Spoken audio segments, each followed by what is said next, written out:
There are no winners in a nuclear war. You cannot survive a nuclear war. Welcome once again to the channel, Understanding Systemic Police Corruption. My name is Sam Clark, also known as the Old Man.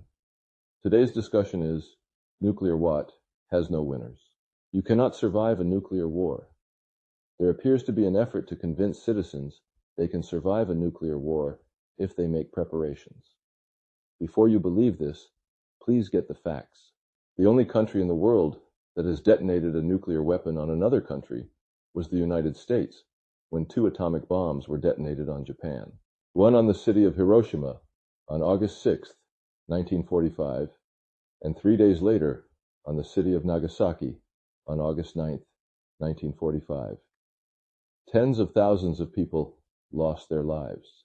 Ducking under a table, staying in the center of your house or basement, will not save you. There was a hopocenter about 1/2 mile in diameter where temperatures reached about 2,000 degrees Fahrenheit. That area was vaporized. There is also the blast wave that can level buildings and other structures, causing massive damage over a wide area. Then there is the radiation concentrations that can make an area too contaminated for long-term habitation.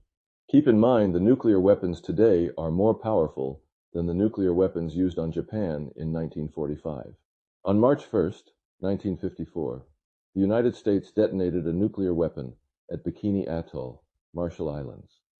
This was more than 71 years ago.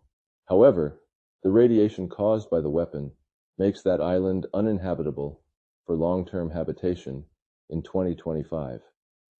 The nuclear weapon detonated on Bikini Island was 15 megatons. Nuclear weapons exist today that are 6 times more powerful than the Bikini Island weapon. Ducking under the table won't save you. But what is the government's plan to help citizens if there is a nuclear war? The record is dismal. For example, the aftermath of Hurricane Katrina, August 2005. Some citizens were stranded on the roof of their homes for 5 days. Several died on their roofs and were not rescued. The official death toll from Hurricane Katrina is estimated at 1,392. Now here are a couple of nuclear reactor incidents. The 3 Mile Island nuclear reactor accident of March 28, 1979. The most significant nuclear disaster in United States history. 140,000 people voluntarily evacuated the area because they feared radiation harm.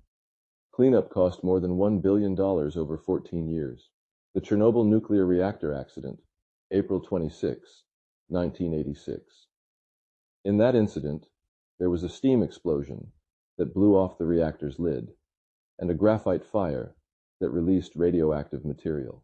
220,000 people were evacuated from the city Pripyat and an 18.5-mile area. This is called the exclusion zone. The Chernobyl exclusion zone remains contaminated and will pose risks for decades and perhaps centuries. The East Palestine, Ohio train derailment, February 3, 2023. It was a major spill of toxic chemicals. 1,500 to 2,000 citizens had to be evacuated within a 1-mile radius. Thousands of fish and other wildlife were no longer alive in nearby streams. Toxic chemicals seeped into groundwater and nearby creeks.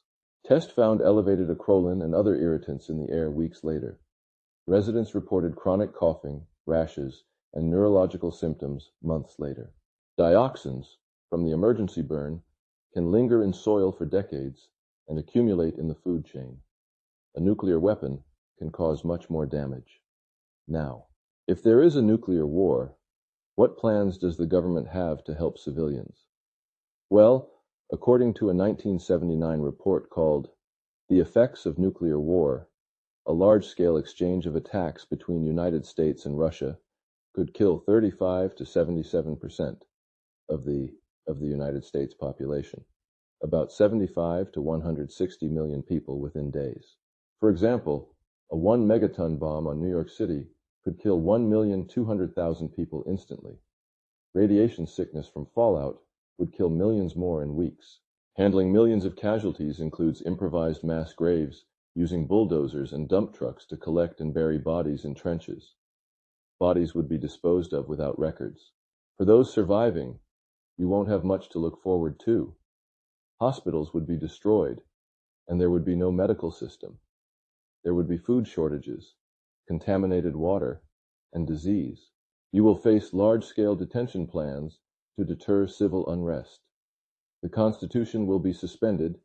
You face warrantless arrests and military control of surviving population. In order to deceive the public and retain psychological control, officials will withholding true death toll information. There will be designated federal bunkers to preserve leadership, while the general public will be left to fend for itself. Under the circumstances, good luck and stay safe. Like, share, and subscribe. The information in this channel comes from a whistleblowing police lieutenant with more than 25 years of police experience. He is an expert in police procedures, police internal investigations, and discipline.